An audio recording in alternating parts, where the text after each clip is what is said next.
কত মানুষ মুখ বুজে একই ছাদের নিচে বসবাস করতে থাকে, অথচ একে অন্যের প্রতি কোনো ভালোবাসাই থাকে না। শুধু লোক আর সমাজ কি বলবে এই ভয়ে। শুধুমাত্র সমাজের ভয়ে কত শত মিথ্যা সম্পর্ক টিকে আছে, কত শত লোক দেখানো ভালোবাসা টিকে আছে শুধুমাত্র লোকে কি বলবে এইটা ভেবে। কিছু কিছু মানুষ প্রতিনিয়ত তাদের ইচ্ছে, চাওয়া পাওয়া, স্বপ্ন দাফন করে শুধুমাত্র ফ্যামিলির কথা চিন্তা করে।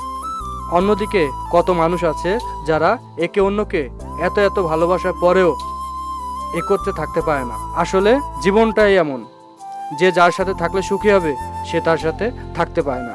জীবনে এমন এমন সময় আমাদের বাস্তবতা প্রতিনিয়ত জানান দেয়, মানুষ মন থেকে যেটা চায় সেটা পায় না। সারা জীবন একই ছাদের নিচে বসবাস করলেও ভালোবাসা নামক শব্দটি জন্মায় না, শুধুমাত্র তারা দৈনন্দিন অভ্যাসে অভ্যস্ত হয়, কিন্তু ভালোবাসাটা তাদের আশেপাশেও থাকে না।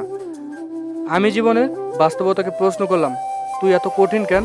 বাস্তবতা হেসে উত্তর দিল, দুনিয়াতে সহজ জিনিসের মূল্য দেয় না কেউ। সব কিছু পিছনে ফেলে জীবন চলে জীবনের গতিতে, কারোর জন্য কেউ থেমে থাকে না, সেটা ভালোবাসার ঘর হোক বা অভ্যাসের ঘর। ভালো থাকুক অভ্যাসে যারা সম্পর্ক টিকিয়ে আছে তারা। ধন্যবাদ।